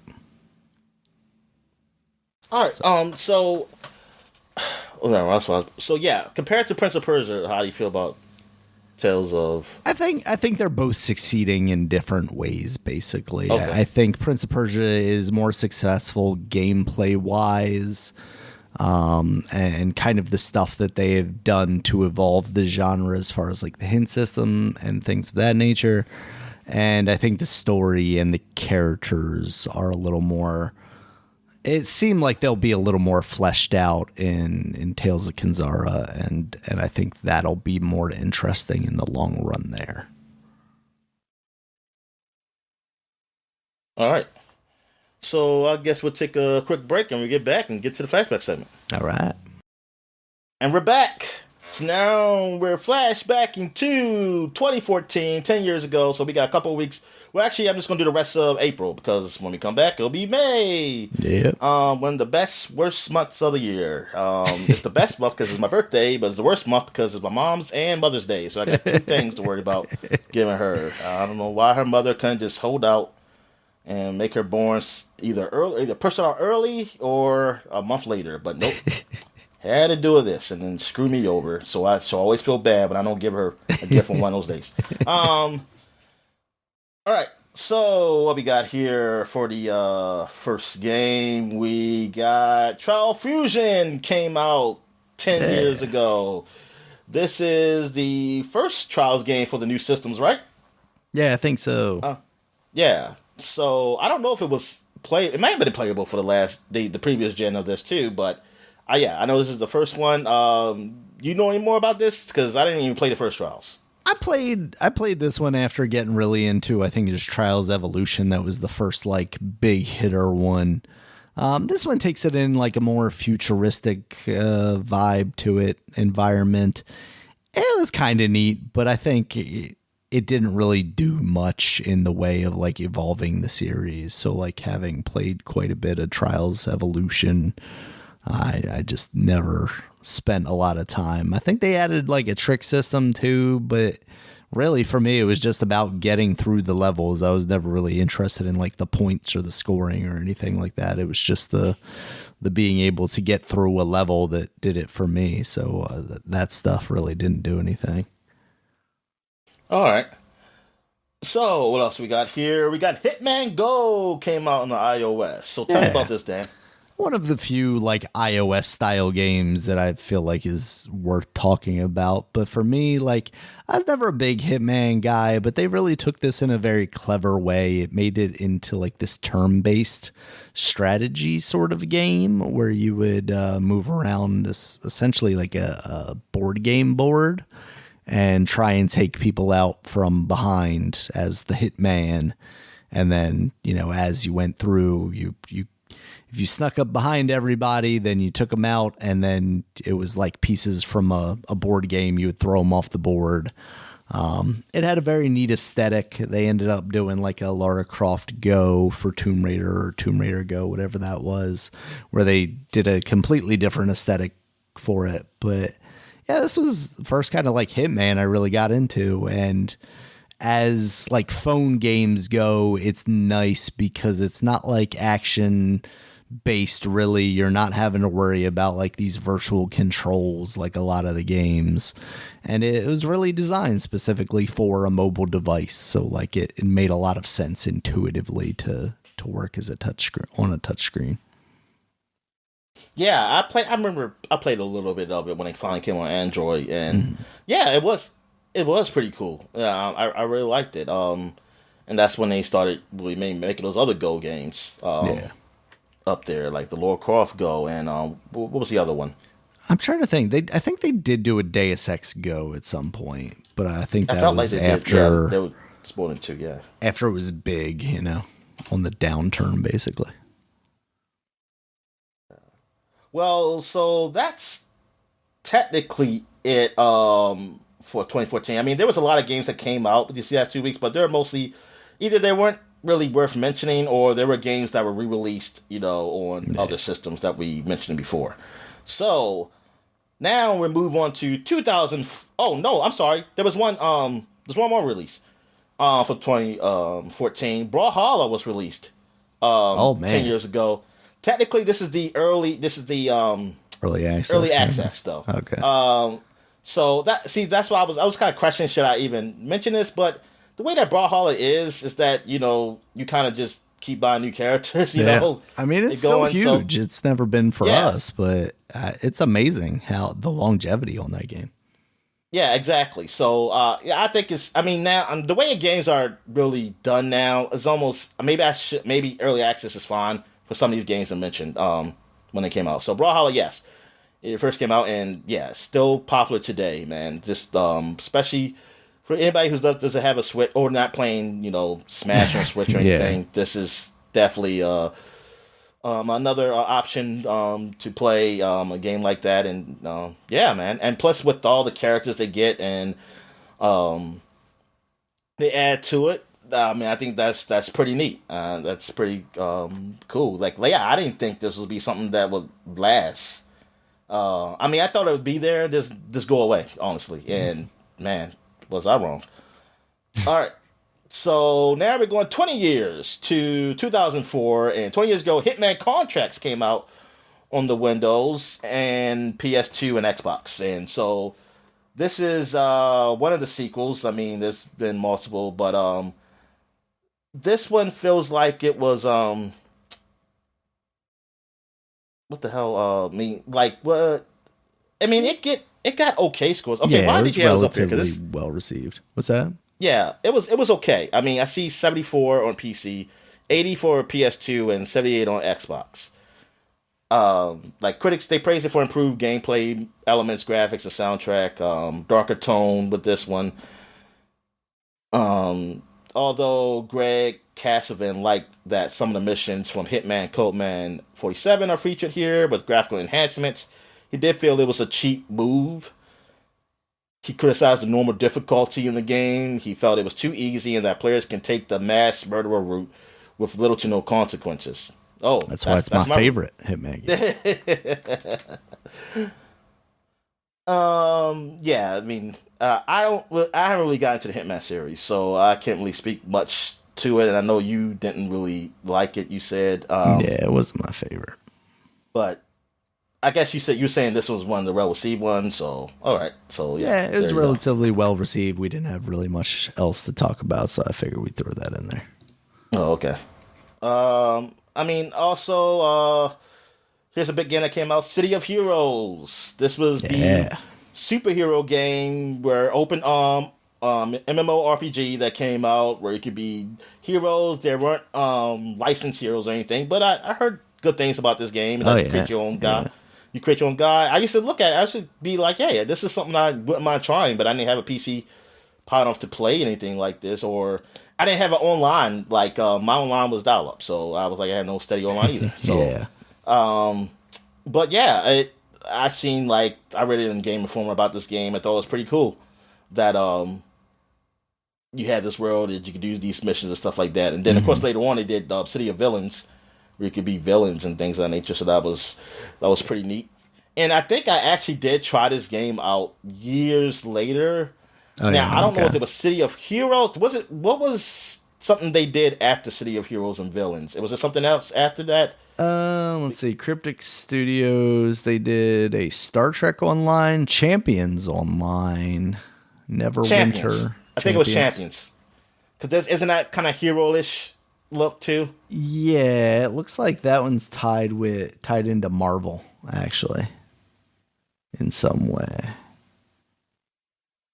Man, I just didn't feel like I saw anything Marvel though when I played. Yeah, on September 27th, 2006, Marvel Entertainment and Cryptic announced that Cryptic was developing Marvel Universe Online. Oh, maybe it got changed to, let's see. Yeah, because I felt like Said- yeah. Yeah, okay. So it sounds like the deal with Marvel did not go through, and then they basically took that work and turned it into Champions Online. So Okay, so I think that was the one I actually played for free because it got your free trial years later, and I just tried a bit of it, and yeah, that was it. I don't even remember what I did in the game, but yeah, this was awesome. This also DC Universe Online didn't come out yet, right? I don't think so. I think this Yeah. kind of predated all that stuff. Yeah, so this is like probably one of the first. This is probably the first one of the superhero games until the other ones came. All right, and now it's just. I mean, I'm trying to just think. Like, I mean, City of Heroes is like, is it technically still online, or is it just Champions Online?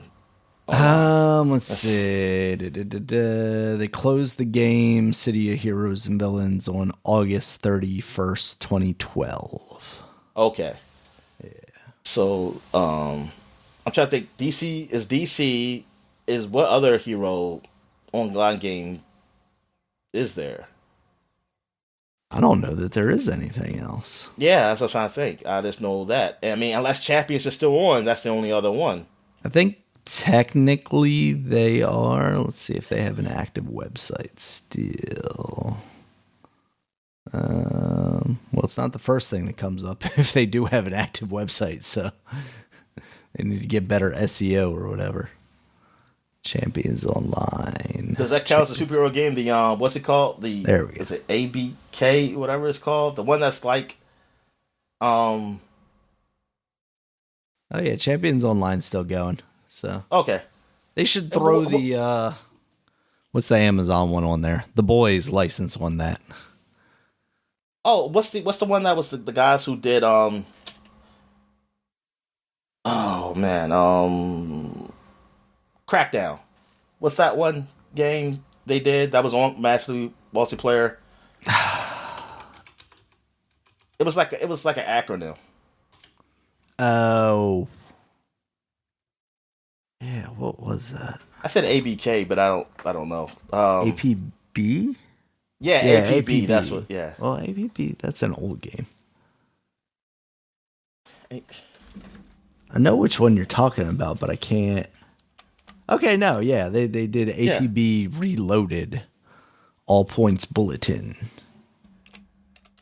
But that was like massive. Like because I never played it, so I was like, what do you do in that game? Are you super powered or what? Nah, that was just like guns and stuff, I think. Oh, okay.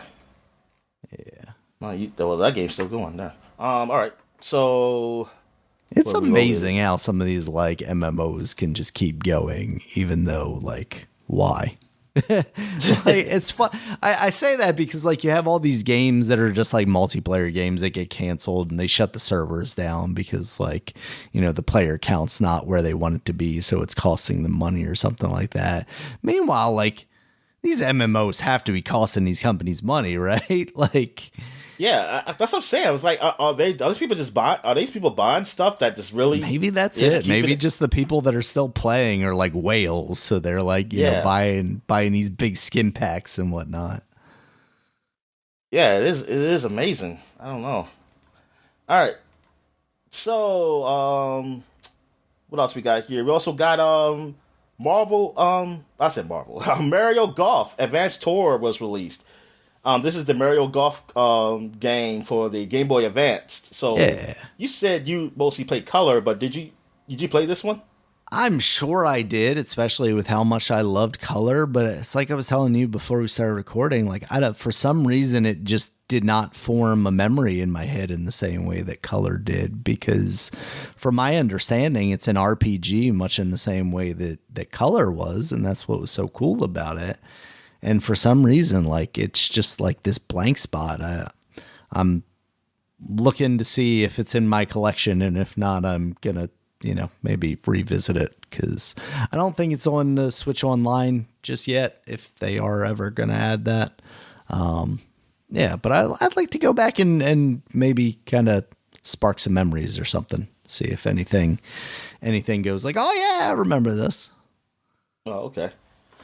And what else? That was the first release in Japan too. So this is like the first release. Mm-hmm. All right. So that's it for 2004. So now we're going back 30 years to 1994. I'll just go at one game. River City Girl Zero was released. This is the original River City Girl Zero. They did do like a remake or like kind of revamp or whatever that I saw on Steam of that game. And then of course you got the remakes of River City Girls, of course, 1 and 2. That they did, that came out recently, and that were pretty good beat 'em ups. So yeah, this is when the Zero. I mean, I'm assuming that this actually came out the 1. Like they say, hey, we got the prequel to when they were babies or something like that. I don't know. Like I don't know what this is. River City Babies. Here, but because I don't know the story of those games or anything.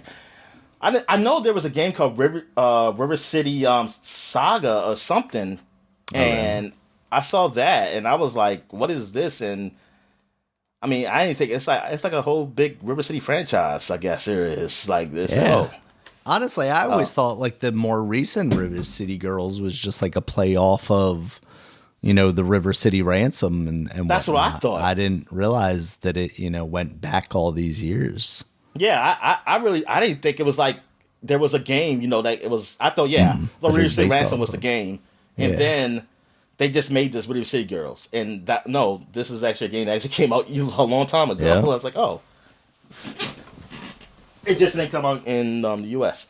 All right, so that's it for really the flashback segment. So the next time we have a podcast, and maybe next week or whenever in the future, is we're gonna have video game covers. So for the new month. So I guess we'll take a quick break when we get back, get to the gaming news. All right. And we're back. So let's get into the gaming news. What we got, Dan? All right, Dominic. So I guess as a way to maybe rebrand, so we stop talking shit about Embracer, they've split into 3 different companies. You have Coffee Stain and Friends, which just sounds like a friendly indie studio. So yes, it definitely feels like they're just trying to like move away from this bad press. You have Middle Earth Enterprises and Friends because they do have the Lord of the Rings license, and then Asmode, which just reads as ass mode to me. I can't look at this and not just read this as ass mode, especially knowing that it is formerly Embracer. I don't know what they were going for with that name. Yeah, me neither. It's not good.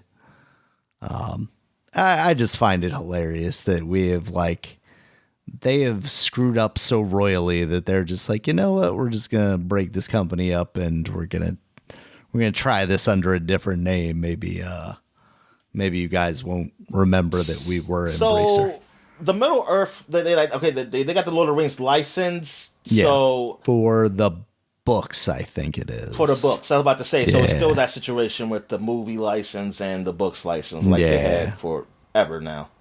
Yeah, I think those Like, are all since still the split movies up. came out. Yeah, because I remember The Hobbit. Like I remember that.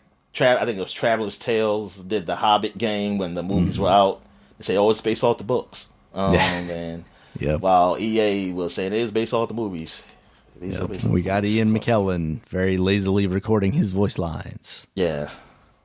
even though he's a fine actor. All right. We also have a bit of stuff from the Indie World Showcase for Nintendo. They had that last week when we didn't record. There wasn't a ton of stuff there that really caught my attention, but there were a couple items here I'm going to bring up and highlight. Anton Blast, this game just looks like Pizza Tower. Like, no offense to them, because apparently it's not a case of them coming out after Pizza Tower. It seems like these games were both being made at the same time. But to come out after Pizza Tower and look basically exactly the same, it's kind of hard to overlook. This game's going to be coming out November 12th. There is a demo out now, though. I did download it, but I haven't gotten a chance to play it yet because I'm interested to see how it plays, because I haven't even gotten a chance to play Pizza Tower yet, and I know you were pretty positive on it. Yeah. So that's definitely worth checking out. Spider-Man, yep. That's what I said. There's a game called Stitch, which is out now on the Switch. It's like it's kind of about embroidering, but not really. It's mostly a puzzle game that has shades of like Picross. They have like numbers on this grid system, and you have to color in that set amount of squares with like that color of knitting yarn, I guess. And it seems like for kind of this weird, like cozy game, it also looks like it could be like pretty intense puzzle wise. So that's cool. I didn't see a demo for that. I would be interested to give that a shot and see how it is. I think it's relatively cheap though, somewhere in the like teens price wise. You had Teenage Mutant Ninja Turtles Splintered Fate. This is a game that is coming over from Apple Arcade. It's apparently pretty well received over there. It's like an isometric brawler, almost like Diablo looking. And it's coming out in July on the Switch. It looks kind of cool. It's also got like multiplayer, so you can play as the 4 turtles, across the internet, stuff like that. Have you seen that game at all, Dominic? I hadn't really I haven't heard seen about anything it you're saying prior right now, to. Daniel, to be honest with Gotcha. you. What is this song? Because I'm trying to find the event now. What's this event called? Indie World Showcase. Indie World? Yeah. Okay. You're going to love it because it starts out with that cat game, the little kitty big city. Oh, okay. As you'll see, I skipped that one. It seemed fine. There's Europa, which has like a very Ni no Kuni art style to it, very Studio Ghibli. It looks like it's about like smoothly just like kind of moving through the environments. You basically almost swim through the air. It's a game that looks cool, but I worry that like when you're not moving like that, it could maybe fall apart a little bit. There is a demo out now, and no firm release date that I've seen outside of 2024. Another one that I've downloaded, but I haven't quite gotten a chance to play yet.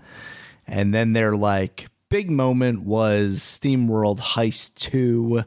That has now been announced and coming out August 8th, 2024. That's the turn-based tactics like XCOM meets like almost Darkest Dungeon is what it reminds me of, because it's that side-scrolling kind of situation. That looks cool. I never really got around to trying out SteamWorld Heist 1, but I know the reviews were pretty favorable for it. So that's cool. You know, I know there were some people that were hoping that they would see, you know, Silk Song, the follow-up to Hollow Knight here. It was not. It's been getting rated by like foreign review boards like we see before the games, you know, get a release date that is pretty nearby. So that's why there was kind of a lot of speculation around that. Since that event, though, we have gotten the announcement of an ID at Xbox showcase coming on April 29th. So there is once again a kind of rumor growing that maybe we would see it there, because the last time we did see that game was at that Xbox showcase where they said all these games are going to release within the next 12 months. And then like one of them did. So yeah. It seemed like their latest partnership ad-wise would be with Xbox. So, you know, that would be big if they have it there. Hopefully. I mean, one of these days I'd still like to get around to beating Hollow Knight. But what I would like out of Silk Song is just maybe some quality of life improvements. Like not having a map in that game without like holding this token or whatever that takes up a spot for something else. That was kind of frustrating, but otherwise Silk Song or Hollow Knight is a pretty incredible game. Just to fill out the news a little bit, I had news about the new Switch Online games for the Nintendo 64, which is Iggy's Wrecking Crew and Extreme G. I mostly put this on here because Extreme G is a game that I played a lot of back, you know, during the N64 days. And that game is just an awesome, like, futuristic racing game where you're on these, like, super cool motorcycles from the future. And yeah, I used to compare that with Jet Moto for the PlayStation. Yeah. And Jet Moto was God. How is there not a modern Jet Moto, Dominic? Like that, I don't know. I don't know why they stopped. They stopped at the PlayStation. They didn't even go to PlayStation 2.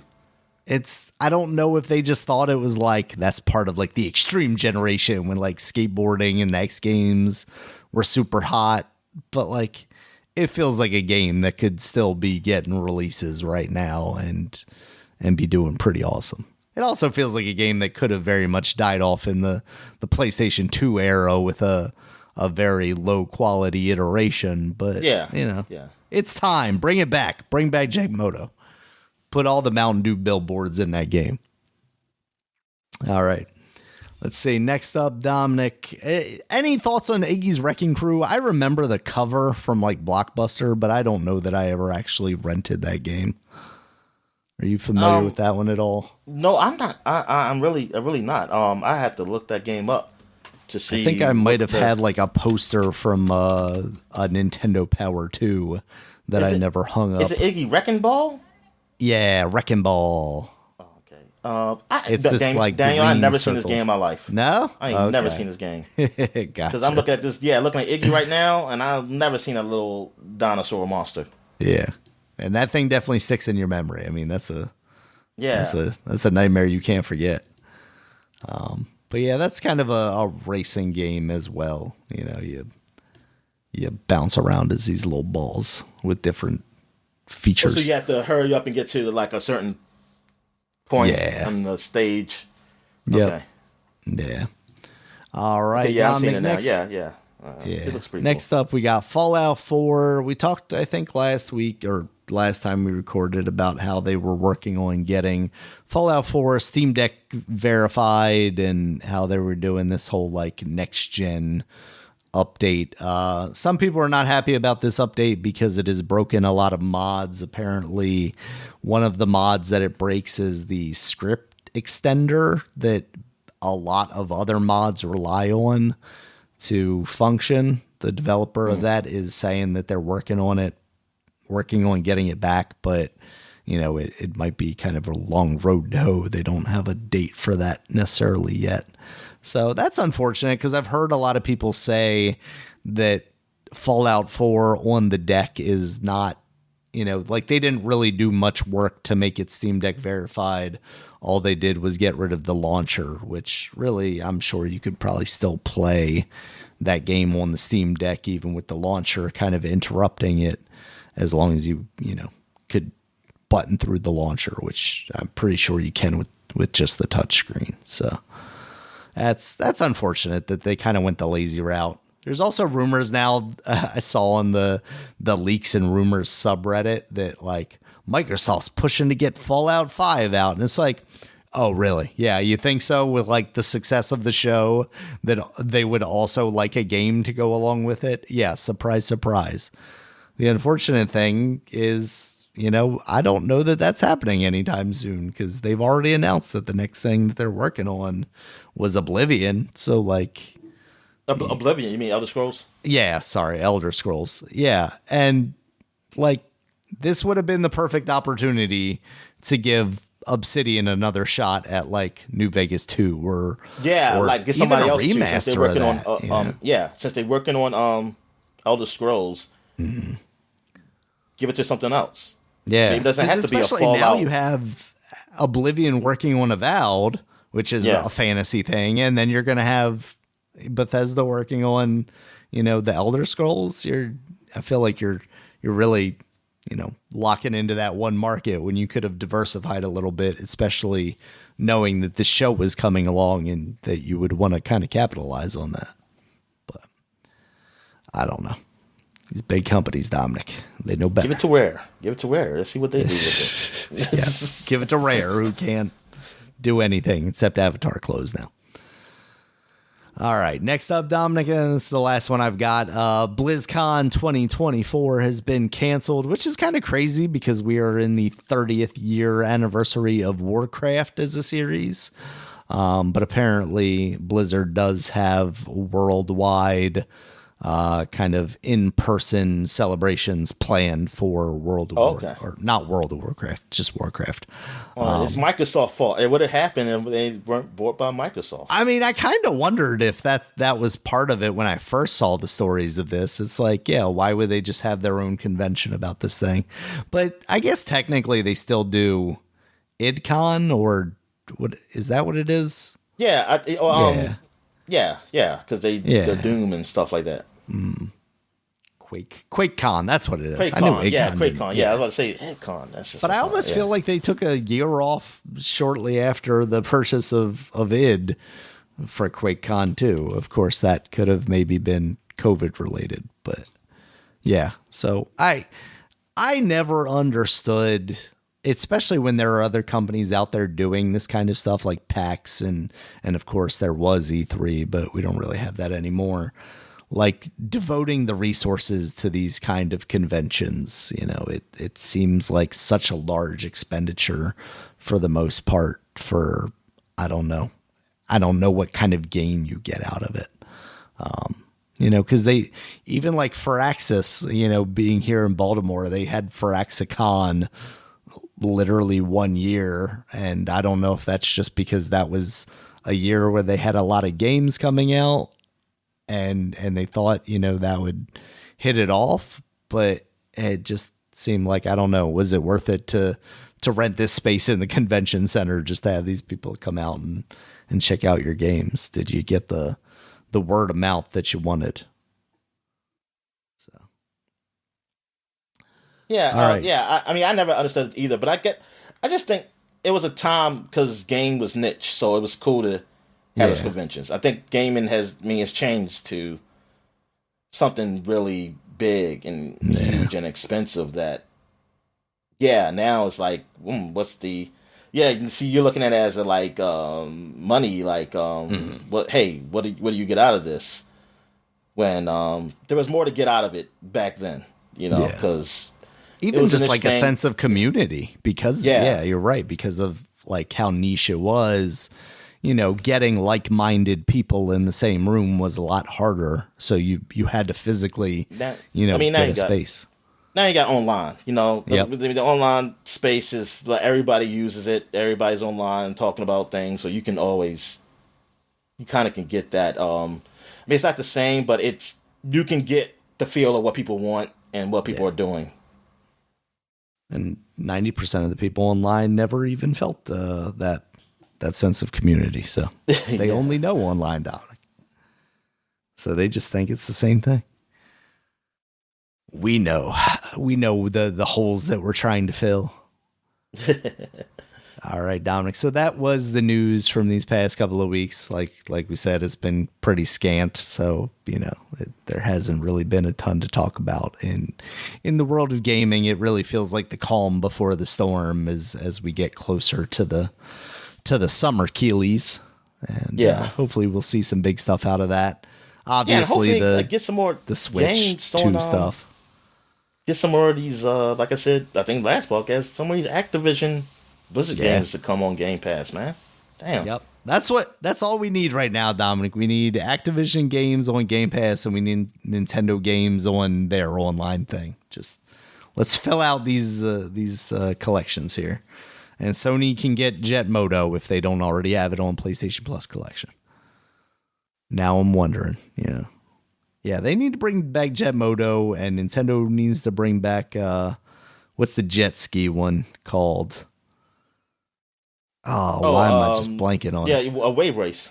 Wave Race, exactly. They need to bring back Wave Race. They need to get another Tony Hawk going. Let's bring the 2000s back down. And Microsoft needs to bring back Project Gotham Racing. There you go. Now we're talking.